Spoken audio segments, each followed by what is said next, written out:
pals, I am finally back with another sewing club video. The next project we're going to do is a zipper bag that involves using a sewing machine. So today I'm going to show you all about how to use a sewing machine. We're going to go over the parts of a sewing machine, vocabulary, how to thread it, and how to use it. All right, let's get started. All right, so some of the first things you need to know are the parts of a sewing machine and some of the vocabulary. So a sewing machine is different than hand stitching because it actually uses two threads.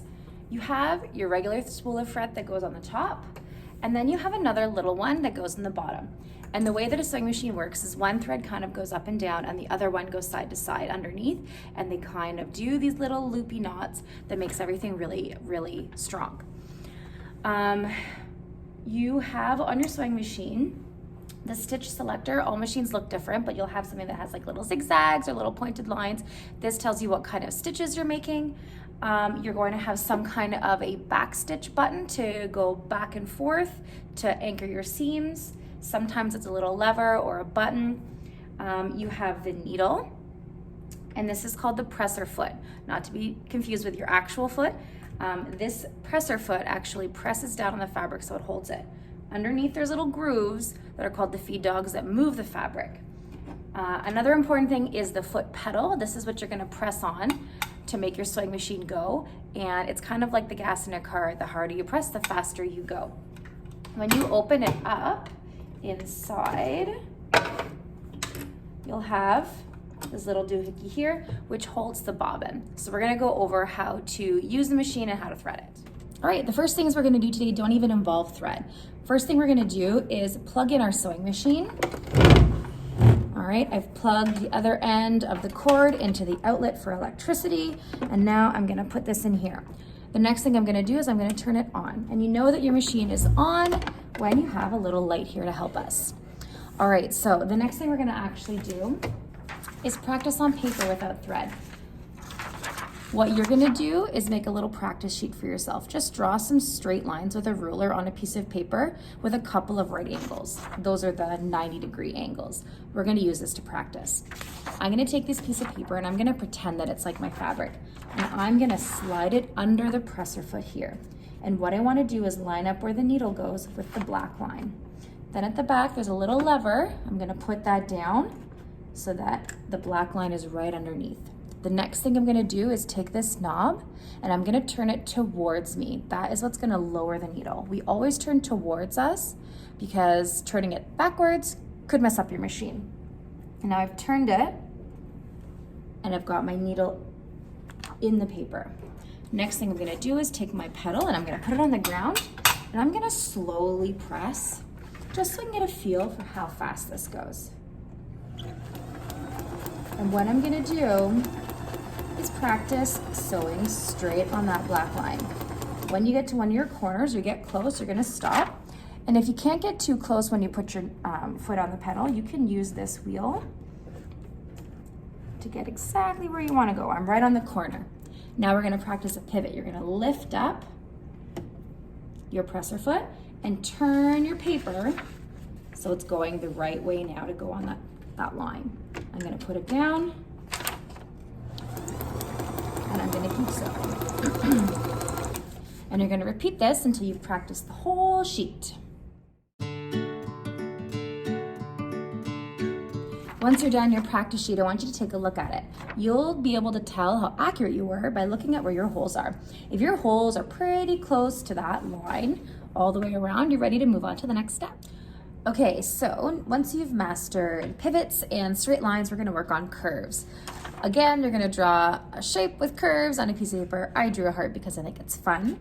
And we're also going to practice backstitching. Now, backstitching is what you do at the beginning and the end of a seam to hold it in place. So I'm gonna put my presser foot down, I'm gonna turn the wheel towards me to put my needle in, and I'm gonna go forward a couple of stitches.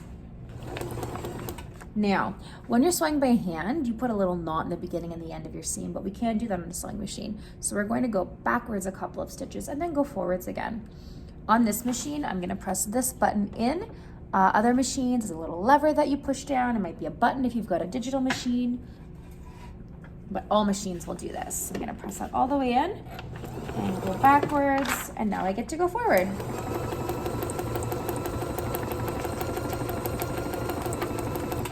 Now, what you're gonna do when you're trying to go around the curves is use your 2 hands to manipulate the machine. If you have to go slow, you can absolutely get your pace down really, really slow. You can even use the hand wheel to go around corners if you need to.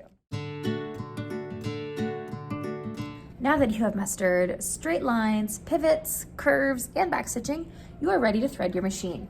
As I said before, you need to have the thread for the top, but you also need to have a bobbin, and you want your bobbin to match. So what we're going to do is called winding a bobbin. First thing we're gonna do is put our thread on our machine. There's a little knob here. We're actually gonna pull that up. It was down for transportation, and we're gonna put our thread on. Every machine is different, so find the manual for your machine, but generally they follow the same sort of path. The next thing we're gonna do is loop it around this little sort of circular knob, and the thread's gonna move this way, which is where we're gonna put our bobbin. Now, bobbins will have either a hole in the top to put the thread through to get it started, or like this one has little grooves, if you can see that, that'll help catch the thread. I'm gonna start winding the thread around. A good, I don't know, maybe 10 times. Uh-oh. Okay, and then I'm gonna put it on this little doohickey here, which is where I'm gonna wind my bobbin. I've pushed it all the way down, now I'm gonna push it to the side to lock it in. Now, most machines will have some kind of a setting on their hand crank. Either you pull it out, you turn it. This one has a second little knob inside that we're gonna turn to the front so it clicks. Now when I press on my presser foot, this is gonna spin. I don't actually know which way this bobbin winds, so I might have put it on backwards. Let's find out. Ah, I did it right, but it's starting to wind around the bottom. I'm gonna just make this a little tighter. Try again. Now you can also grab the thread to help guide it on. There we go. And I like to put my finger on here to hold it. And we're gonna wind that up. Usually I would recommend doing a whole bobbin, and it'll go until it runs out of thread. Or this little knob here will stop the bobbin when it gets too full, but I don't need a whole ton of thread today, so I'm gonna stop there. I'm also a little worried about running out of the purple thread on top. All right, I'm gonna cut that, pull it out, take it off. Excellent. Next thing I'm gonna do before I forget is put my hand crank back to the setting for sewing. Now I'm gonna thread my machine. So on this machine, there's little arrows. There's an arrow here, an arrow here, an arrow here. As I said, all machines are different, but they typically follow the same kind of path. So first thing I do is I'm gonna loop it around here, and I'm gonna come down. This little wheel is called the tension, and it sort of tells us how tight or loose the thread's gonna be. And I'm gonna just pull it so it gets clicked in there. I'm gonna follow this arrow to go up. Inside there's a little loop. If you can't get it on the loop, move your hand crank towards you until you can see it. Then it comes down, it's gonna go in this little holder, and then I'm gonna thread it in the eye of the needle. And the big difference you'll see in the needles on a sewing machine versus a hand needle is that the hole is actually down by the point. Excellent, so the top is done. Now I'm gonna do the bobbin, and this is kind of the trickier part. Whoops, I just took off my foot. Excellent, okay. We're gonna open up the bottom, pull that off. Gonna open up this little door. This is our bobbin case. The bobbin's gonna go in it. If you look at your bobbin case, you'll see that there's a little groove, and that's where we want our thread to go in. And if you see the direction, there's a hole here, and then the groove here. You want the thread to be able to go around, I did that backwards, go around in that groove and into that hole and be able to spin the right direction nice and easily. Okay, this is where things get tricky. If you hold the bobbin case and you turn it upside down, the bobbin's gonna fall out. But this little door here, if you open it, helps hold it and helps give you a handle to hang on to. So I'm gonna hold that and I'm gonna put it in here. The hole goes on this little post, and this little tongue that sticks out goes in that little groove. And I'm gonna wiggle it until it clicks. And now it's not gonna fall out. All right, now what I need to do is get that thread that's in the bottom to come up. I'm gonna hold on to my thread, and I'm gonna turn my hand crank. I'm gonna go this way so you can see, until my needle goes down. And this is where you can kind of see how a sewing machine sews. as I keep turning and it comes up, you'll see that the thread is looped around the bobbin case, and when I pull, the thread comes up. Now I have both of my threads. All right, just to make things easier when I sew, I'm gonna make sure that they're both underneath the foot, and I'm just gonna trim this so it's not too long. Now I can close this up,